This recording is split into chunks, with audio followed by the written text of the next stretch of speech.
Bonjour, alors pour cette capsule, on va continuer notre analyse de l'addition de vecteurs.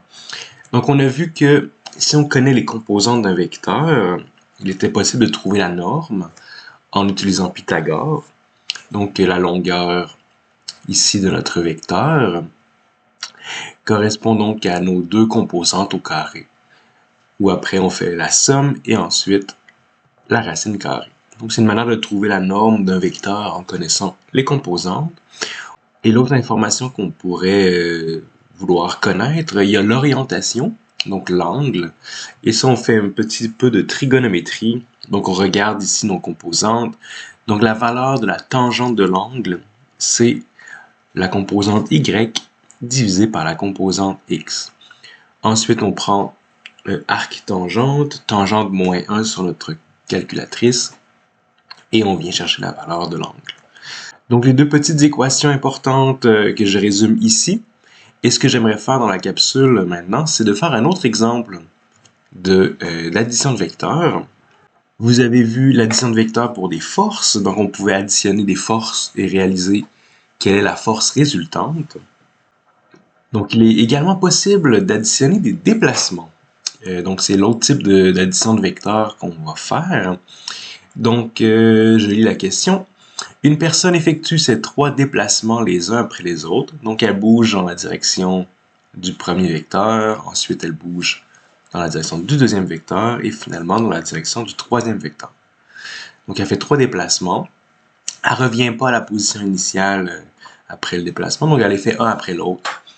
Donc, elle va un petit peu au nord-est, ensuite elle revient sud-ouest et finalement sud-est. La question finalement, c'est quel est le déplacement total effectué? Donc le déplacement qui résume en fait les trois petits mouvements que la personne a effectués.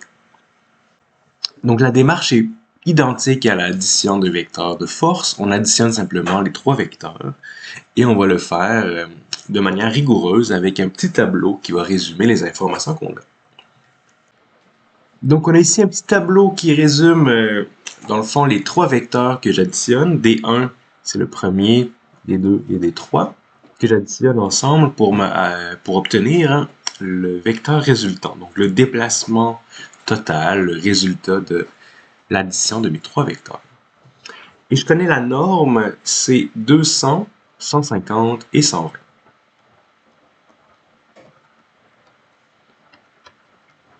Donc c'est de combien de mètres? Ici on est en mètres. On se déplace à chaque fois. Donc c'est ça ici la norme, qu'est-ce que ça représente? Et ensuite, pour obtenir les bonnes composantes x et les bonnes composantes y, il faut venir chercher le bon angle. Et pour faire exprès, les angles ne sont pas donnés de la bonne façon. Donc parfois par rapport à y, parfois par rapport à l'axe des x, mais pas comme on aimerait avoir. Donc pour le premier, quel angle j'utilise? Ce ne sera pas 40. Donc je vous rappelle la logique de l'angle. On part de l'axe des x et on va en sens anti-horaire. Donc on monte comme ça vers le haut. Ce qui fait en sorte que c'est cet angle-là que je cherche. Donc ce n'est pas 40, c'est plutôt 50 degrés. Donc qu'est-ce que j'ai fait pour venir chercher la valeur de 50? Ici j'ai fait mon 90 degrés. Puisque je cherche l'autre angle qui complète mon 90 degrés. Donc 50 degrés, ce sera l'angle pour mon premier vecteur. Mon deuxième, même chose, on n'est pas donné de la bonne façon. Donc il faut cet grand angle-là du début jusqu'ici. Donc ça, c'est 90 degrés plus 10 degrés. Donc on parle de 190 degrés.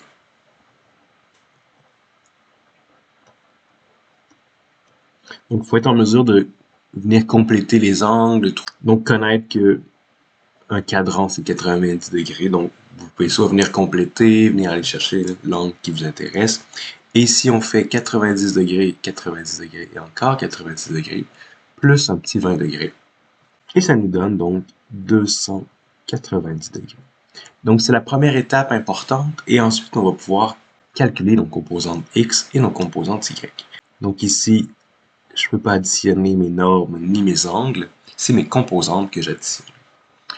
Donc tout d'abord, 20 fois le cos de 50, ça donne quoi? Je fais ça la norme fois le cos de mon angle pour avoir les valeurs en x. On est à 128,6 mètres. Alors que si je prends le sinus, je viens chercher ma composante y. Et pour le y, on est à 153 mètres. Et je fais ça pour mes deux autres vecteurs. Donc, je prends sa norme, je multiplie par le cos de l'angle, et ça fait le calcul. Moins 147,7 mètres. Alors que si je prends ici le sinus de mon 190 degrés, on obtiendrait moins 26,0 mètres. Et finalement, mon dernier vecteur que je veux additionner avec les autres, cosinus de 290 degrés, 41,0 mètres. Et ici, la norme fois le sinus de mon angle, ça correspond à moins 112,8 mètres. Donc voilà l'étape importante. Une fois qu'on a la bonne valeur de norme et l'angle donné de la bonne façon, on fait les calculs. On prend le temps de faire chacun des calculs. Norme fois le cosinus de l'angle pour x, norme fois le sinus de l'angle pour y. Et finalement, je peux additionner mes composantes x, 128,6 moins 147,7 plus 41,0, ça donne un total de 21,9. Si je fais la même chose pour y, on a 153 moins 26 moins 112,8. Ça égale 14,2. Donc, j'ai les composantes de mon vecteur résultant. Donc, on est dans le premier cadran puisque mes deux valeurs sont positives. Donc, le déplacement total de ma personne, si je veux retrouver où elle se trouve à la fin, je sais que je peux aller de 21,9 mètres vers la droite ou vers l'est, si c'est ça que ça représente. Et ensuite, je monte de 14,2 mètres vers le haut ou vers le nord. Donc, je peux retrouver la personne où elle est à la fin de ces trois déplacements. C'est ce que ça représente. Donc, je peux retrouver la personne qui a bougé, qui m'a donné les informations de comment elle a bougé. Donc, à la fin, elle va se retrouver à ce point-là. Donc, quand j'additionne les déplacements, le vecteur me dit si je pars du point où la personne est partie et je déplace du vecteur qui est le résultat de mon calcul, je retrouve à la fin où était ma personne, donc où se retrouve ma personne. Mais c'est pas terminé. Quand on veut donner un vecteur, on donne pratiquement toujours la valeur de la norme et la valeur de l'orientation. Donc, comment je trouve la norme de mon vecteur résultant? Donc, B avec un petit R pour dire que c'est le résultat. Je sais qu'il est quelque part dans mon premier cadran par là-bas. Donc, et je sais que ma composante en Y et ma composante en X sont respectivement 14,2 et 21,9. Donc, si je veux savoir la norme de mon vecteur résultant, je fais Pythagore avec ces deux chiffres, donc 14,2 au carré plus 21,9 au carré. Je prends la racine et ça me donne 26,1. Donc, je sais que ici, ce côté-là est 26,1. Donc, si je veux retrouver où se trouve la personne à la fin de son trajet, je peux faire 26,1 mètres, marcher de 26,1 mètres dans une orientation qu'on va trouver. Je cherche en fond cet angle-là.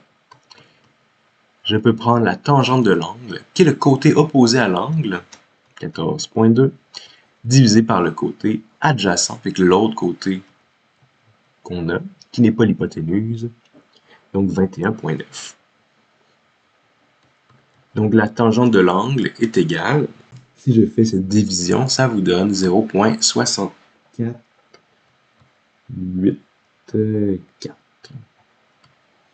Et finalement, je veux savoir la valeur de l'angle et pas la valeur de sa tangente.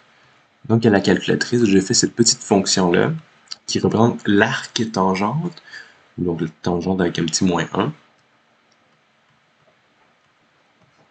Et ça va vous donner l'angle suivant. On est avec un angle de 33 degrés. Donc ici, je peux venir mettre 33 degrés. Et j'ai les informations qui sont importantes. Donc le vecteur résultant, des fois on peut le donner comme ça. Je vais à 26,1 mètres à 33 degrés. Donc ça, on peut le donner comme ça, ou me montrer dans le tableau ici la réponse se trouve là. Donc ça va être suffisant pour ce problème. Voilà, donc ça résume les 3 déplacements. Bonne journée!